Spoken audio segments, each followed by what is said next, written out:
Today on Sand Custom Grooves.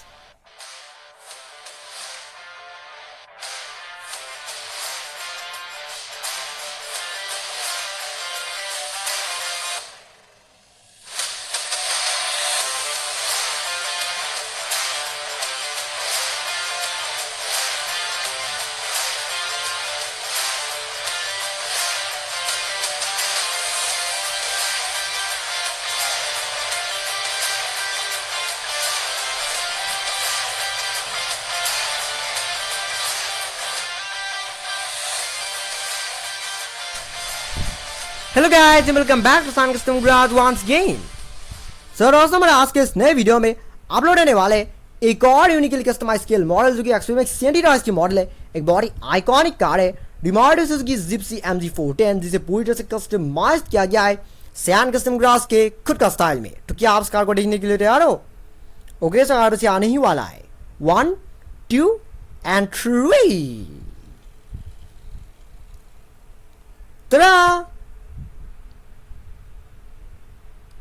Remote Suzuki Zipsy MG410 originally from Senti Toys।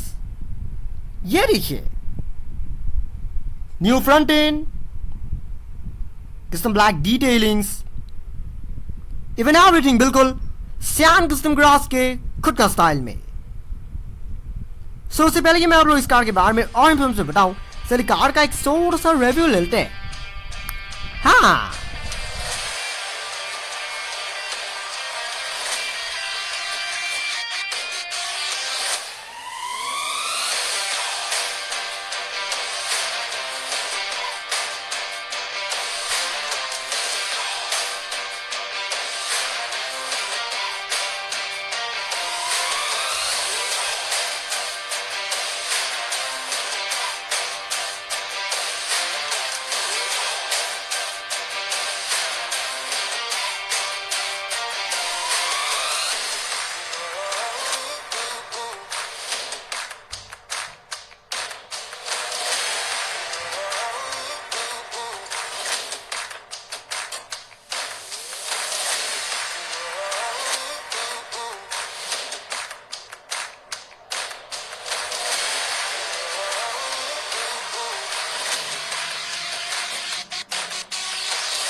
तो ये car जितना कि मुझे याद है, मैंने कार आई थिंक 2018 के एंड तक खरीदा था या फिर 19 के शुरू तक खरीदा था। मुझे याद नहीं मैंने से कब खरीदा था, लेकिन लगभग 2 साल हो उसका है।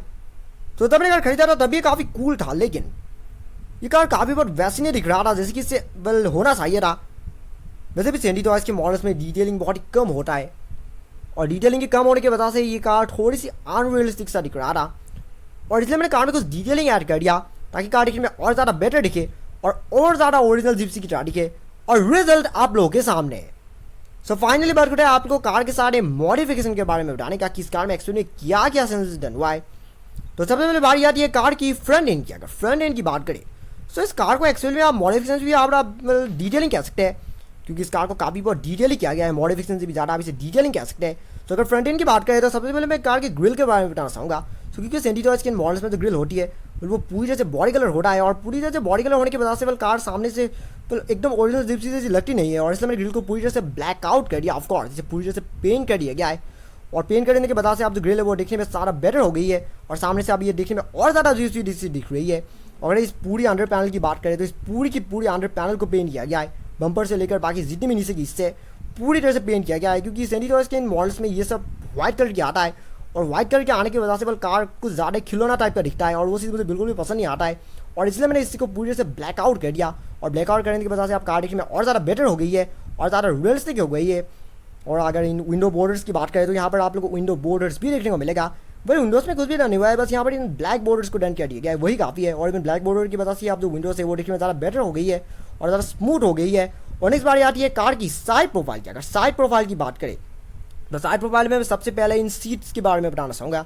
सो ये सीट की तो ये वाला हिस्सा इसे पूरी तरह से पेंट कर दिया गया। ये पहले इस तरह की बेस कलर का था, पर मैंने इसे बाद में ब्लैक आउट कर दिया।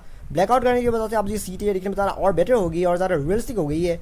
और यहाँ पर ये सब डोर हैंडल्स और सामने की जो कुछ भी ये सब पार्किंग लाइट्स यानी कि इंडिकेटर जैसी चीज़ें है, ये सब भी डिटेल कर दिया गया है। मड फ्लैप्स और यहाँ पर व्हील्स के बीच में भी आप लोग ये सब डिटेल नजर आएगा। ये सब मैंने बाद में डन किया है। और यहाँ पर आप लोग को साइड के विंडोज़ में भी डिटेल नजर आएगा, बिल्कुल सामने के विंडो की ट्राई। और इसके वजह से आपको कार देखने में साइड से भी कितनी रियलिस्टिक दिख रही है वो तो आप खुद ही देख सकते हैं। सो आखिर में बारी आती है कार की रियर एंड की। अगर रियर एंड की बात करें सो पीछे एक स्पेयर टायर था जो कि मैंने बाद में रिमूव कर दिया। मैंने उसे इसलिए रिमूव किया था क्योंकि वो व्हाइट कलर का था। मैं बाद में उसे ब्लैक कलर में पेंट करने की सोच रहा हूँ और फिर उसके बाद मैं उसे फिर से फिट करूँगा। और इसके रूफ में एक एक्चुअली में कवर लगी हुई थी, और ओरिजिनल जिप्सी में जो कवर होती है कुछ वैसा ही कवर था, पर वो कवर भी मैंने रिमूव कर दिया। और यहाँ पर ये होल्स क्यों है वैसे वो मुझे नहीं पता, क्योंकि जो सारे हैं वो तो वैसे भी कवर के ऊपर लगा हुआ था। सो आई थिंक ये पुरानी वाले मॉडल्स का कोई लेफ्ट ओवर है, क्योंकि इन जिप्सी मॉडल्स यानी कि जो सेंटी टॉयज जो इन पुराने वाले जो जिप्सी मॉडल्स बनाते थे, क्योंकि ये वाला नया मॉडल है लेकिन इससे पहले भी सेंटी टॉयज जिप्सी बनाया करते थे, और उन मॉडल्स में यहाँ पर सायरन था। ऑफ कोर्स मेरे पास एक पुराना जिप्सी अब भी है और वो फिलहाल हमारे घर के स्टोरेज में रखा हुआ है, सो इसलिए फिलहाल मैं आपको वो नहीं देख सकता। लेकिन हाँ, उस मॉडल पे कोई कवर नहीं है, लेकिन यहाँ पर एक सायरन लगी हुई है और मोस्ट लाइकली उसी मॉडल का एक लेफ्ट ओवर है इन नए मॉडल्स में भी, क्योंकि नए मॉडल्स में यहाँ पर कोई सायरन आती नहीं है, लेकिन यहाँ पर सायरन के लिए होल लगी है। मैं बाद में इन होल्स को कवर करने की सोच रहा हूँ, क्योंकि इन होल्स के वजह से केवल कार बहुत ही ज़्यादा अजीब दिख रहा है। अगर रूफ टॉप को येलो कलर के वायर वगैरह भी कर देंगे तो इससे ये होल्स पूरी तरह से कवर हो जाएगा और उसके बाद कहीं में नजर भी नहीं आएगा। ये सब मैं बाद में करने की सोच रहा हूँ। ओवरऑल कार देखने में कितनी कूल दिख रही है वो आप खुद ही देख सकते हैं। इस कार को बिल्कुल उसी स्टाइल में डिटेल किया गया है जिस स्टाइल में ओरिजिनल जिप्सी होता है। और ये चीज़ मैं ये कह सकता हूँ कि पूरे दुनिया पर ढूंढने पर भी आप लोगों को इतनी यूनिकली कस्टमाइज की गई और इतनी रियलिस्टिकली कस्टमाइज की गई सेंटी टॉयज की मारुति सुजुकी जिप्सी AMG 410 और कहीं में भी देखने को नहीं मिलेगा। हाँ, सब फाइनली वक्त हो रहा है इस वीडियो को एंड करने का। मैं उम्मीद करता हूँ कि आप लोगों को ये मॉडिफिकेशन पसंद आया होगा, क्योंकि इस तरह की चीज़ें जैसा कि मैं हमेशा कहता हूँ केवल देखने में आसान लगता है, लेकिन जो बड़ा ये सब काम करता है सिर्फ उन्हें समझ में आ रहा है कि सब कितना मुश्किल है इतनी छोटी छोटी चीज़ों को इस तरह से पेंट करना, डिटेलिंग करना, और वो भी इतनी स्मूथली ताकि बाद में नजर भी नहीं आए। मेरे सब काफ़ी मुश्किल काम है उन्होंने। सो प्लीज़ मेरे काम को रेस्पेक्ट कीजिएगा। और अगर आपको ये वीडियो से पसंद आया तो don't forget to like, comment, share and subscribe to my channel, and also click the bell icon so you get notifications of every new video. Thank you very much for watching my video and have a nice day.